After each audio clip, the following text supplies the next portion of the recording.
Kids World. Hi friends, நான் தான் rosemary ரோஜா.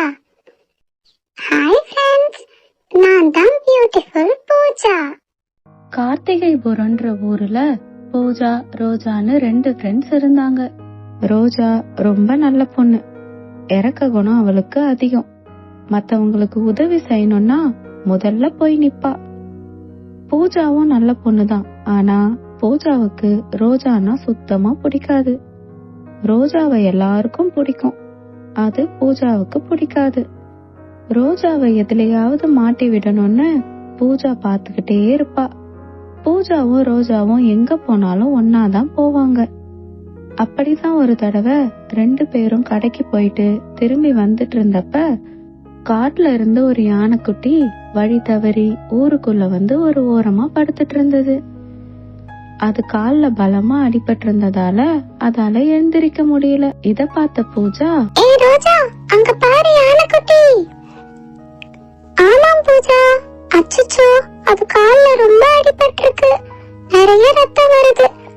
நம்ம போய் உதவி செய்யலாம். அச்சச்சோ, நான் வர மாட்டேன், நீ வேணும்னா போ அப்படின்னு வேணும்னே ரோஜாவை போக சொன்னான். அப்படி போக சொல்லிட்டு அங்கிருந்து தூரமா போய் நின்னுக்கிட்டான். நான் போக தான் போறேன் அப்படின்னு சொல்லி போய் அந்த யானைக்குட்டி கால்ல மூலிகை இலைய பறிச்சு அடிப்பட்ட இடத்துல வச்சு அவ போட்டிருந்த உடையில இருந்து கொஞ்சம் கிழிச்சு யானைக்குட்டிக்கு கட்டு போட்டு விட்டா. யானைக்குட்டி கொஞ்ச நேரத்துக்கு அப்புறம் கண் விழிச்சு எழுந்து ரோஜாவை உரசி அதோட அன்பை காட்டுச்சு. ரோஜாவும் யானைக்குட்டிக்கு முத்தம் கொடுத்து அனுப்பி வச்சா. யானைக்குட்டி மெதுவா நடந்து காட்டுக்குள்ள போயிடுச்சு. இது முடிஞ்சு கொஞ்ச நாட்களுக்கு அப்புறம் பூஜாவும் ரோஜாவும் ஆத்தங்கரை பக்கமா நடந்து போயிட்டு இருந்தாங்க. அப்போ அங்க ஒரு மீன் ஆத்துல இருந்து கொஞ்ச தூரம் தள்ளி கரையில வந்து கிடந்தது. இத பார்த்த ரோஜா, அச்சச்சோ, பாவம், அந்த மீன் தெரியாம கரைக்கு வந்துட்டு இருக்கு. இப்ப அதால மூச்சு விட முடியாது. வா, எப்படியாவது அதை கொண்டு போய் ஆத்துல விட்டுடலாம் அப்படின்னு சொல்றா. முடியாது முடியாது, அது கடிச்சிட்டா நான் என்ன பண்றது? நான் வரல, நீ வேணா போ அப்படின்னு சொல்றா. ஆனா பூஜா ஓடி போய் அந்த மீனை தூக்க போறா. அப்போ அந்த மீன் ரோஜா கால புடிச்சுக்குது. ரோஜா பூஜாவை காப்பாத்த சொல்லி உதவி கேக்குறா. ஆனா ரோஜா வரவே இல்ல. வராம இருந்ததோட மட்டும் இல்லாம வந்தா என்னையும் கடிச்சிடும் அப்படின்னு சொல்லி தூரமா போய் நின்னுக்கிட்டா. நின்னு என்ன நடக்குதுன்னு பாத்துட்டு இருந்தா. அப்போதான் அந்த மீன் ஒரு தேவதையா மாறி, கவலைப்படாத ரோஜா, நான் ஒரு நீர் தேவதை, நான் உன்னை ஒன்னும் செய்ய மாட்டேன். எனக்கு உன்னை பத்தி நல்லா தெரியும், நீ ரொம்ப நல்லவ.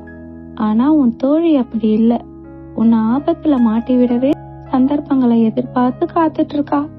அதனால நீ அவகிட்ட இருந்து விலகுறதே உனக்கு நல்லது அப்படின்னு சொல்லி ரோஜாவை ஆசீர்வதிச்சுட்டு மறைஞ்சிடுது. தேவதை வந்துட்டு போனதை பார்த்த பூஜா வேகமா வந்து, ரோஜா, தேவதை வந்துச்சு, ரொம்ப ஆச்சரியமா இருந்தது. உனக்கு ஏதாவது வரம் தந்துச்சா? உன்கிட்ட ஏதோ சொல்லுச்சு, என்ன சொல்லுச்சு? அது ஒண்ணும் இல்ல பூஜா, ஆபத்துல உதவாதவங்க உண்மையான தோழியாவே இருக்க முடியாது. பூஜா உனக்கு உண்மையாவே இல்ல, அதனால நீ அவகிட்ட இருந்து விலகிடுன்னு சொல்லுச்சு அப்படின்னு ரோஜா சொன்னா. இத கேட்ட பூஜா வெக்கப்பட்டு தலை குனிஞ்சா. இந்த கதையில இருந்து நாம தெரிஞ்சுக்க வேண்டியது என்னன்னா, ஆபத்துன்னு வந்துட்டா நல்ல நண்பர்கள் ஒருவருக்கொருவர் உதவி செஞ்சுக்கணும். ஆபத்துல உதவாதவங்க உண்மையான நண்பர்களாவே இருக்க முடியாது.